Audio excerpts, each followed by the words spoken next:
လူတွေနဲ့ပေါင်းပြီးအစာရှာတတ်တဲ့ရင်းနှီးတော်တစ်မျိုးရှိပါတယ်။အဲ့ဒါကတော့အေယာဝတီလပိုင်းလေးတွေပဲဖြစ်ပါတယ်။အေယာဝတီလပိုင်းလေးတွေကတခြားသောပင်လယ်နီလပိုင်းတွေနဲ့မတူပဲသူတို့မှာရှည်ထွက်နေတဲ့နှုတ်သီးမျိုးမရှိပါဘူး။သူတို့ရဲ့နဖူးပြင်ကဝိုင်းဝိုင်းလေးနဲ့အင်မတန်ချစ်စရာကောင်းတဲ့အပြုံးပိုင်ရှင်လေးတွေဖြစ်ကြပါတယ်။ဒီနေ့မှာတော့ Grey လို့ခေါ်တဲ့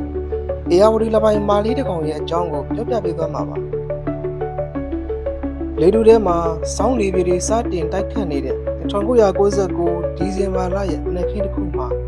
Grey ကိုစတင်မွေးဖွားခဲ့ပါတယ်။သူမဟာမွေးကင်းစအရွယ်မှာတင်အလျား2ပေခွဲခန့်ရှိပြီး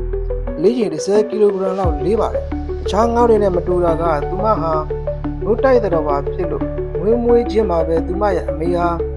ရေပြင်ပေါ်တွန်းတင်ပေးပြီးပထမဆုံးလေရှူသွင်းခြင်းကိုသင်ကြားပေးခဲ့ရပါတယ်။ Grey ရဲ့ကဘာငယ်လေးကသူမအမေပတ်ချလင်မှာပဲရှိခဲ့ပြီး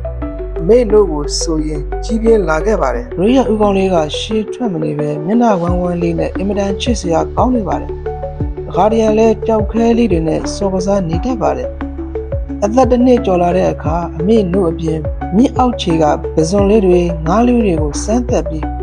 ဟန်ယူစားတော့တက်လာပါတယ်။ဒီနေ့မှာတော့အမေဖြစ်သူကသူမကိုအရေးကြီးဆုံးပညာတစ်ခုကိုသင်ပေးပါတယ်။အဲ့ဒါကတော့ဗဇက်ထဲမှာရေငုံပြီး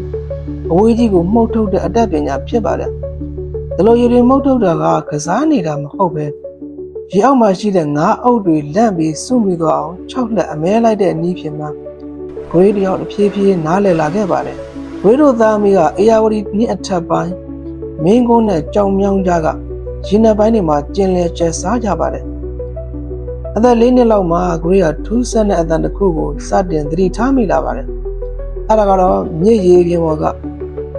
တစ်သားလင်ငယ်လေးတွေစီကနေရိုက်ခတ်တဲ့အသံတွေပါ။အမေဖြစ်သူကရှေ့ကနေဦးဆောင်ပြီးအဲ့ဒီလှေနားကိုသွားတဲ့အခါ Grey လည်းနောက်ကနေလိုက်သွားပါတယ်။တန်ဃာသည်တွေကလှေနံကိုခောက်ပြီးအချက်ပေးရင် Grey တို့လက်ပိုင်းအုပ်စုကငါးတွေကိုပိုက်ကွန်ရှိတဲ့ဘက်ကိုမောင်းပေးကြပါတယ်။တန်ဃာသည်ကကွန်ပြစ်ချလိုက်တဲ့အခါကွန်ထဲမှာမိနေတဲ့ငါးကိုတော့တန်ဃာသည်တွေကယူကြပါတယ်။ကွန်ထဲကလွတ်လာတဲ့ငါးတွေကိုတော့ Grey တို့လက်ပိုင်းအုပ်စုကလွယ်တကူပဲဖမ်းယူစားတော့ကြပါတယ်။ဒါလူသားနဲ့သဘာဝကြားကနှစ်ပေါင်းများစွာတည်ရှိခဲ့တဲ့အောင်စရာကောင်းတဲ့မိတ်ဖွဲ့မှုကြီးဖြစ်ပါတယ်။ Grey ရဲ့ပြေဝကြီးထွားလာတဲ့အခါအလျား6ပေ9လမ်းမကနေ9ပေခန့်ထိရှိလာပြီးကျောက်တင်ဘုံရသားရည်နဲ့အင်မတန်လှပတဲ့အေယာဝတီမြင်းလေးဖြစ်လာခဲ့ပါတယ်။ဒါပေမဲ့သူမရဲ့အေယာဝတီမြင်းကြီးကအရင်လိုမအေးချမ်းတော့ပါဘူး။ဒီနေ့မှာတော့ Grey ရဲ့အမေကမြစ်ထဲမှာတရားမဝင်ဖြန့်ချက်ထားတဲ့ငါးဖမ်းပိုက်ကြီးတစ်ခုထဲမှာမိသွားကြပါတယ်။ကပိုင်တွေကရေအောက်မှာကြာကြီးမနေနိုင်ပဲအသက်ရှူဖို့ရေပေါ်ကိုပြန်တက်ရတာဖြစ်တဲ့အတွက်အမေဖြစ်သူကပိုက်ကွန်တွေကနေရုံမထွက်နိုင်ပဲ Grey ရဲ့ရှေ့မှာတင်သေဆုံးသွားခဲ့ရပါတယ်။ Grey ဟာတကောင်တည်းရင်နာစရာကောင်းအောင်ကြံရည်ခဲ့ရပါတော့တယ်။အရှင်ပြင်းဆက်လေတွေရဲ့ဆက်သံဆူညံမှုတွေပြည့်စင်ရှော့တိုက်ငါးဖမ်းတဲ့အန်ရယ်တွေကိုကြောက်တဲ့ကြားနဲ့နေ့စဉ်ရှောင်းကွင်းကရှင်သန်ခဲ့ရပါတယ်။ဒီလိုအထီးကျန်မှုတွေကြားကပဲ Grey ဟာအသက်9နှစ်ဝန်းကျင်မှာသူမမျိုးဆက်ပြန်ပွားနိုင်ဖို့အတွက်အဖေါ်တကောင်ကိုရှာဖွေနိုင်ခဲ့ပါတယ်။14လကြာကိုဝယ်ဆောင်ပြီးတဲ့နောက်ချစ်စရာကောင်းတဲ့လပိုင်းပေါက်စလေးတစ်ကောင်ကိုလည်းဝေးဖွားပေးနိုင်ခဲ့ပါတယ်။အမေဖြစ်သူသင်ကြားပေးခဲ့တဲ့လူသားတွေနဲ့အတူတူငါးဖမ်းတဲ့အတက်ဘေးအန္တရာယ်တွေကိုရှောင်ကွင်းတဲ့အတက်ပညာတွေကိုသူမရဲ့သမီးလေးကိုတစ်စစ်ပြန်လဲသင်ကြားပေးခဲ့ပါတယ်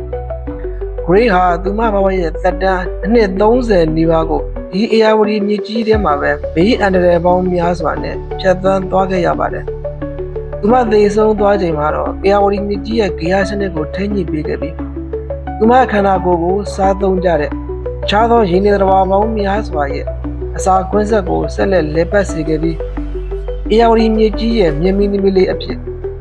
အေယာဝတီမြစ်ကြီးရဲ့ရင်ခွင်အောက်ခြေမှာပဲငိမ့်ချမ်းစွာထာဝရအိပ်ဆက်သွားခဲ့ပါတော့တယ်။ Grey ရဲ့ဘဝဇာတ်ကြောင်းလေးကစိတ်ကူးရင်သက်သက်ဇာတ်လမ်းမျိုးမဟုတ်ပဲလက်ရှိကျွန်တော်တို့မြန်မာနိုင်ငံရဲ့အေယာဝတီမြစ်ထဲကအေယာဝတီလပိုင်းလေးတွေရဲ့အမှန်တကယ်ဖြတ်သန်းနေကြရတဲ့ကဲဘဝတွေဖြစ်ပါတယ်။လက်ရှိမှာသူတို့ကအကောင်ကြီး60ကနေ80ဝန်းကျင်ပဲကြာမှာတော့တယ်။ပိုက်ကွန်ပြည့်ငါးဖမ်းခြင်းတရားမဝင်လျှက်စစ်ရှော့တိုက်ငါးဖမ်းခြင်းတွေကြောင့်တနေ့ပြီးတနေ့မျိုးသုံးပြောက်ကွယ်မဲ့အန္တရာယ်ကိုရင်ဆိုင်နေကြရပါတယ်။ကမ္ဘာမှာဘယ်နေရာမှာမှမရှိတဲ့မြန်မာနိုင်ငံရဲ့ဂုဏ်ဆောင်ချစ်စရာကောင်းတဲ့အေယာဝတီလပိုင်းလေးတွေကိုဝိုင်းဝန်းထိန်းသိမ်းပေးကြဖို့အမှန်တကယ်ပဲလိုအပ်နေပါတယ်။ အဆုံးထိကြည့်ရှုပေးတာအားလုံးကိုကျေးဇူးတင်ပါတယ်